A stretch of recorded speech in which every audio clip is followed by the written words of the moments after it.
परमात्मने नमः।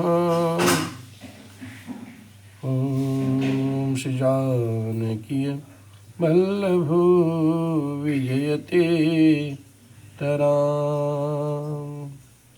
श्री राम कथा रसिक प्रभु भव शंभुनाथ हनुमान। प्रेम सहित आसन धरहूँ सुनहु कथा करुगान। श्यावर रामचंद्र भगवान की जय। श्रीमद् वाल्मीकि रामायण बालकांडे 33 सर्गा 33वां सर्ग। आज की ये पावन कथा राजा कुशनाथ द्वारा कन्याओं के धैर्य एवं क्षमाशीलता की प्रशंसा करना, ब्रह्मदत्त की उत्पत्ति तथा उनके साथ कुशनाभ की कन्याओं का विवाह।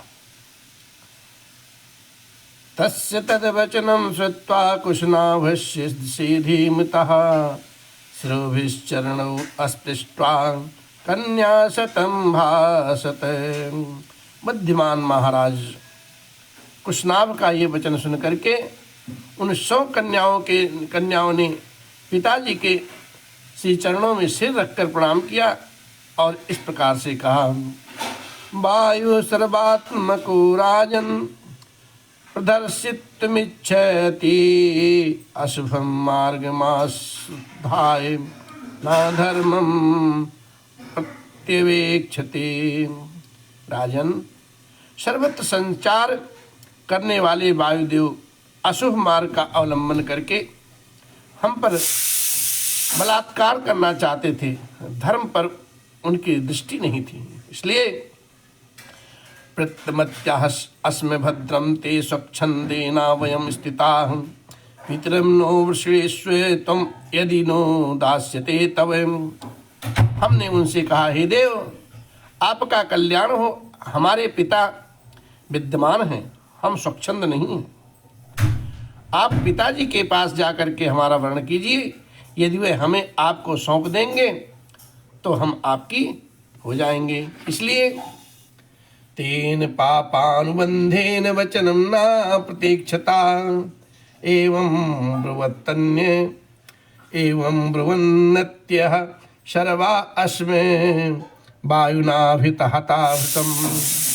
परंतु उनका मन तो पाप से बधा हुआ था, उन्होंने हमारी बात नहीं मानी। हम सब बहनें ये ही धर्म संगत बातें कर रही थीं, तो भी उन्होंने हमें गह से चोट पहुंचाई, बिना अपराध के ही हमें पीड़ा दी। तासां तु वचनं श्रुत्वा राजा परम धार्मिकः प्रत्युवाच महातेजा कन्या शतमनुत्तमम्। और उन कन्याओं की ऐसी बात को सुनकर के परम धर्मात्मा महातेजस्वी राजा ने उन अपनी परम उत्तम 100 कन्याओं को इस प्रकार से उत्तर दिया। क्षांतं क्षमावतां पुत्र्यः कर्तव्यं सुमहत्कृतं एकमत्यमुपागम्य कुलं चावेक्षितं।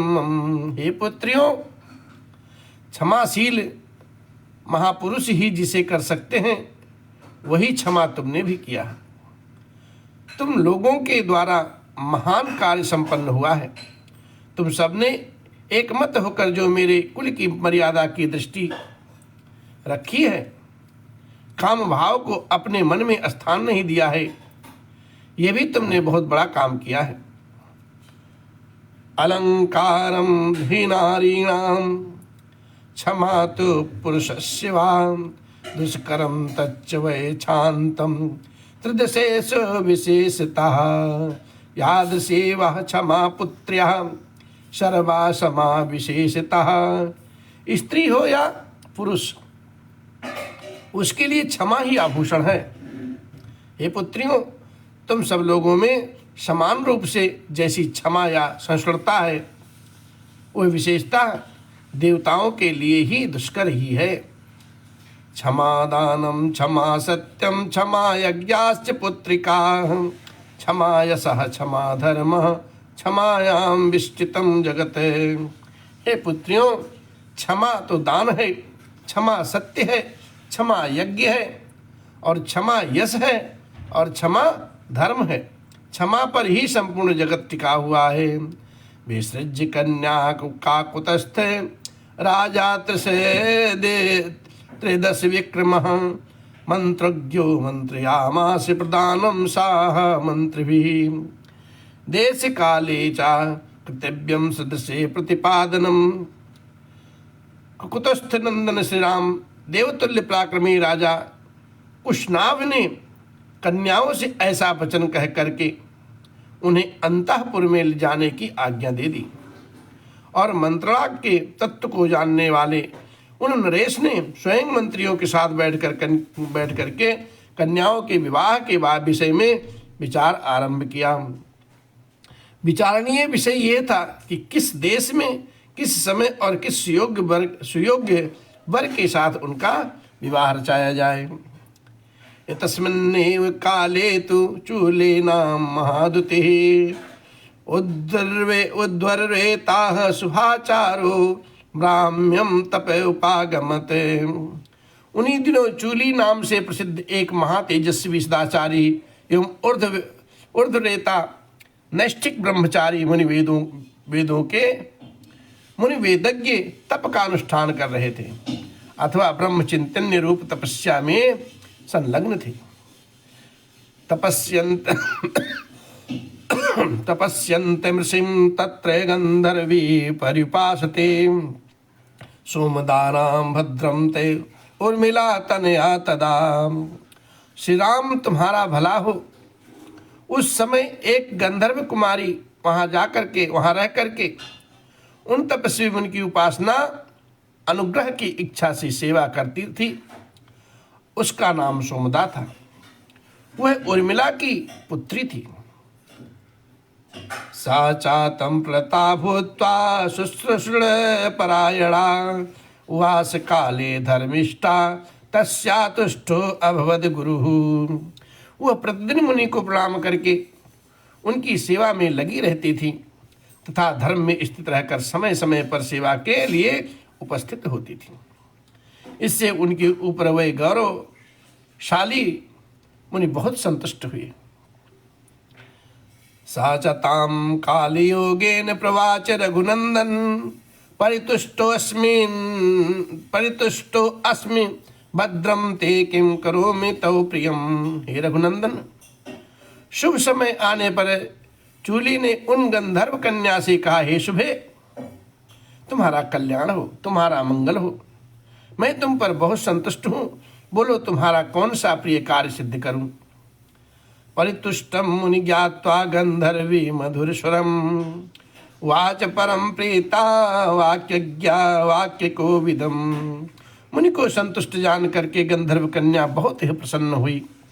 वह बोलने की कला जानती थी। उसने वाणी में के मर्मज्ञ मुनि से मधुर स्वर में इस प्रकार से कहा, लक्षम्या समुदितो ब्राह्मया ब्रह्मभूतो महातपा ब्राह्मोण तपसा युक्तम पुत्रमिच्छाम धार्मिकम। हे महर्षि, आप ब्राह्मी संपत्ति ब्रह्म तेज से संपन्न होकर के ब्रह्म स्वरूप हो गए हैं। अतएव आप महान तपस्वी हैं। मैं आपसे ब्रह्म ज्ञान एवं वेदोक्त तप से युक्त धर्मात्मा पुत्र प्राप्त करना चाहती हूं। अपनी इच्छा इस प्रकार से तपस्वी जी के सामने व्यक्त की। आपतिश्चास्मि भद्रम ते भार्या चास्मि न कस्यचित्ते ब्राह्मणोप गतायाश्च धातुर्महर्षि में सुतम। हे मुने, आपका भला हो। मेरे कोई पति नहीं है। मैं ना तो किसी की पत्नी हुई हूँ और ना आगे होंगी। आपकी सेवा में आई हूँ। आप अपने ब्राह्म बल तपह शक्ति से मुझे पुत्र प्रदान करें। तस्या प्रसन्नो महर्षिर्ददो ब्रह्ममनुत्तमं ब्रह्मदत्त इति ख्यात्यम मानसम चूलिनः सुतम। उस गंधर्व कन्या की सेवा से संतुष्ट होकर के महर्षि चूली ने उसे परम उत्तम ब्रह्म तप से संपन्न पुत्र प्रदान किया। वह उनके मानसिक संकल्प से प्रकट हुआ मानस पुत्र हुआ। उसका नाम ब्रह्मदत्त पड़ा।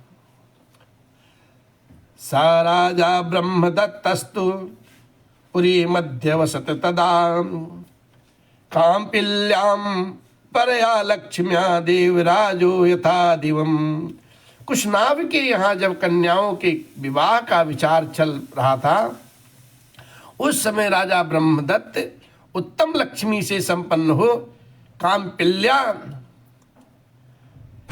नामक नगरी में उसी तरह निवास करते थे जैसे स्वर्ग की अमरावती में देवराज इंद्र निवास करते हैं। और सा बुद्धिम कृतवान राजा कुशनाभा सुधार्मिका ब्रह्मदत्ताय काकुतस्थे दातुम कन्यासतम तदा। ककुतस्थ कुलभूषण श्री राम तब परम धर्मात्मा तथा कुशनाभ ने ब्रह्मदत्त के साथ अपनी 100 कन्याओं को ब्याह देने का निश्चय किया। अब तमाहुये महातेजा ब्रह्मदत्तम महीपति ददो कन्यासतम राजा सुप्रीतेनांतरात्मना। महातेजस्वी भूपाल राजा कुशनाभ ने ब्रह्मदत्त को बुला करके अत्यंत प्रसन्न चित्त से उन्हें अपनी 100 कन्याएं सौंप दी। यथाक्रमं तदा पाणिं जग्राह रघुनंदन ब्रह्मदत्तो महीपालस्तासां देव पतिर्यथा। हे रघुनंदन, उस समय देवराज इंद्र के समान तेजस्वी पृथ्वीपति ब्रह्मदत्त ने क्रमशः उन सभी कन्याओं का पाणी ग्रहण किया है। अब अस्पृष्ट मात्रे तदा पाणो विकुब्जा विगत ज्वरा युक्तम परमया लक्ष्मा बहो कन्यासतम तदा। विवाह काल में उन कन्याओं के हाथ का ब्रह्मदत्त के हाथ से स्पर्श होते ही वे सब की सब कन्याएं कुब्जल व दोष से रहित हो गईं, निरोग तथा उत्तम शोभा से संपन्न प्रतीत होने लगीं। सा दृष्ट्वा वायुना मुक्ता कुशनाभो महीपति बभूव परम प्रीतो हर्ष लेभे पुनः पुनः। वात रोग के रूप में आए हुए वायुदेव ने उन कन्याओं को छोड़ दिया। ये देख पृथ्वीपति राजा कुशनाभ बड़े प्रसन्न हुए और बारंबार हर्ष का अनुभव करने लगे। कृतो द्वाहम तु राजानम ब्रह्मदत्तम महीपतिम सदारम प्रेषयामास सुपाध्याय गणम तदा। भूपाल राजा ब्रह्मदत्त विवाह कार्य संपन्न हो जाने पर महाराज कुशनाभ ने उन्हें पत्नियों तथा पुरोहितों सहित आदर पूर्वक विदा किया। सोमदापि सुतं दृष्ट्वा पुत्रस्य सदस्यं क्रियां यथा न्यायं चागन्धर्वीं सुशास्ताः प्रत्यनन्दतः अस्पृष्टा चाताः कन्या कुशनाभं प्रशस्य च। गंधर्वी सोमदा ने अपने पुत्र को तथा उनके योग्य विवाह संबंध को देख करके अपनी उन पुत्र वधुओं का यथोचित रूप से अभिनंदन किया है, आदर किया है और उनसे एक एक करके उन सभी राजकन्याओं को हृदय से लगाया और महाराज कुशनाभ की सराहना करके वहां से प्रस्थान किया। इस प्रकार से आज की ये पावन गाथा से वाल्मीकि निर्मित आर्ष रामायण आदि महाकाव्य के बालकांड में 33वां सर्ग संपन्न होता है। श्री राम जानते हैं जो भी भला बुरा है, मेरे राम जानते हैं जो भी भला बुरा है। श्री राम जानते हैं बंदे के दिल में क्या है, बंदे के दिल में क्या है, मेरे राम जानते हैं, बंदे के दिल में क्या है, श्री राम जानते हैं।